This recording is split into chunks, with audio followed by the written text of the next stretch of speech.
Whether it's your first time here or you're a regular here at Mr. Super Oz, I just want to thank you for tuning in to the channel. It exists because I, Oz, from the channel Mr. Super Oz, I wrote a 68-page graphic novel called Everlasting Survivors. Volume 1 is called All Day Long. If you follow the link in the description of this video, you can get yourself hats, shirts, posters, all kinds of fun things. But most importantly, you can get the story itself. And the more people that pick up the story, the greater the chances are that there can be continued adventures with these heroes. If you could, give it a like, subscribe if you haven't already, leave a comment, enjoy. That's so beautiful. What we got for SmackDown, Oz? If it wasn't for the fact that I was having a 12-year celebration tonight in the main event, I would be scared to follow that there Raw. But I'm not scared to follow that Raw because before we even open the show, before anybody gets in the ring, before anybody ties up, before any action happens, the graphic pops up and it says, tonight is the 12-year celebration of the Phenom, the Dead Man, the Red Devil, the Undertaker. He is challenging his protege, Big Evil, Chuck Palumbo. What a match. For said television title. Yeah. Yeah. I love it. I love it. And so, yeah, because it's November, because it's Undertaker month. Yeah, it's Undertaker month. Yeah, and so he's getting the main event slot with his protege. Man, I appreciate you giving me this early birthday present. Oh, such a good friend. My pleasure. So we open the show after that that announcement. We open up with the best first generation: Booker T, Kevin Nash, and Scott Steiner. They all come out. I feel like they ought to have a group music because each one of the three's music are so distinct. As their solo act that I think they need group music. Don't know what it is, but I'm just saying. Really unify them. But when they get to the ring, Scotty's doing Scotty things, Booker's doing Booker things, and Kevin Nash he pays tribute to his brother. He grabs that mic and he says, "Chalk one more up to the good guys," and the crowd goes wild. So then we hear Matt Hardy's music play because the graphic pops up and the Mattitude followers have instituted their rematch. We go at it. It is pure tornado chaos. Love it. To open this here episode of SmackDown, like they're in the. What is this? An episode of Raw? Just straight chaos to open up the show. So, my God. Well, that's the beauty of this division is that it can go all over the place. Yeah. Nobody has to tag. That's why I tried my best not to say that word when I talk about this division. Fair. But while Booker and Matt are fighting up on the staging area, Of course.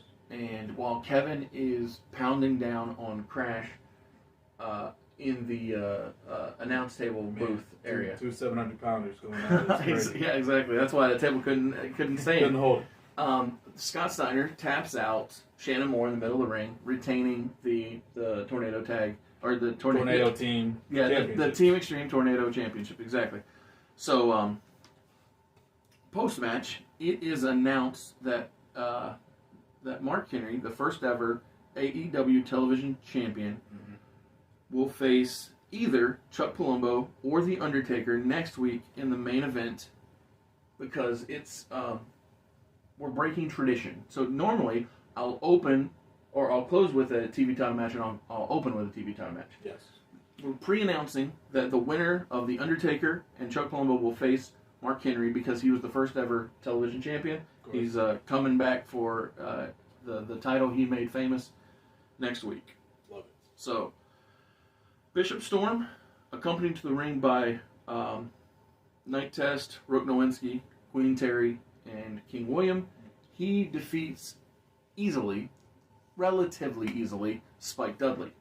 Poor Spike. So little Spike, he's doing his best, but at any time that Lance has the opportunity, he knocks Spike out of the ring, and the numbers game is just too much for him. Of course. Because even though Lance is trying to see the light, trying to do the right thing, he's still a bad guy at heart. I'm about to say, you are the company you keep. Oh, that's so good. Thank you.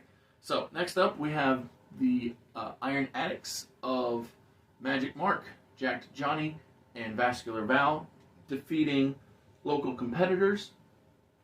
After the match, we see the follow-up to that operatic Nunzio package. Mm-hmm. This one's not opera related, but it's just another piece of Italian culture. Of course. So like spaghetti or pizza or something. Like he's a chef. So it's not food related, but it's like the area of. Okay, so like a Roman gladiator maybe. Yeah, you see the city, Scenery. the scenery, Yeah. the cityscape. Yeah. Okay, gotcha. So when we come back from the commercial after that beautiful display, Of course. we have Funaki versus Jamie Noble. But the odd thing about this match is that the Iron Addicts never left. They stayed So there. after. Yeah, they stayed after they beat the local competitors.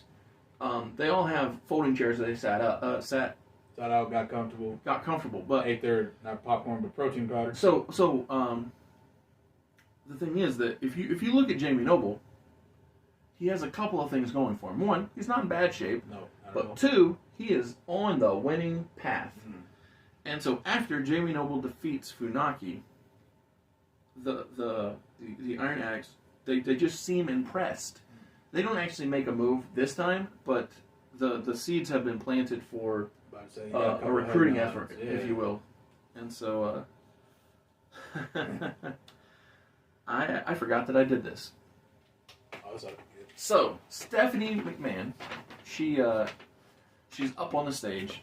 And she welcomes the former president of Alpha Entertainment Worldwide, her husband Triple H, and the newest recruits, Randy Orton and Dave Batista. And so it's just a pure love fest. Yeah, So yeah, of course. Stephanie, like I said, she loves her husband. Oh, that's so She respects Ric Flair, and she sees the promise of the two young guns. But before anyone besides Stephanie can say anything, because all she's done is introduce them, right. they all get interrupted by a very familiar sound, and that being "Viva la Raza." So Eddie Guerrero interrupts, but normally when you have a babyface, in this case a babyface champion, Intercontinental champion, interrupting heels, you would think that maybe he would chastise them, Yeah. lay down some, That'd you be know, my guess. what you guys doing thing. No, man. Especially Eddie. Eddie, he respects game. He says he comes out here to shake the hand of Ric Flair, to bow down to the King of Kings. He says, look at this kid with the sling. He's like, what's he even doing? He says, guys, I love it. He's like, I'm trying to get my family back together. I'm sure you guys watch SmackDown. It's a great show. And you guys just give me something to look forward to. He's like, what you guys are doing? I love Totally that. what I got going on. Oh, it's so wonderful. And so again, Rick, Triple H, none of the heels have said anything. They're just like, I thought we were here to celebrate us. Yeah. I thought this was my time. And so they all get frustrated with Eddie's upbeat nature, and they just walk off. So Stephanie is not too pleased with Eddie. How dare you embarrass me in front of my husband? And so again, these are seeds being planted to be grown into fruit later. But we now go to the main event segment, that being the television championship match of Big Evil Chuck Palumbo taking on the Red Devil, The Undertaker. And on his 12-year anniversary celebration, The Undertaker defeats his protege Well, and damn. wins the television title. Good for Big E. yeah, No, so- no. Good for Booger Red. No, good for Red Devil. Yes, the Dead Man. Dead Man Inc. Way too many nicknames.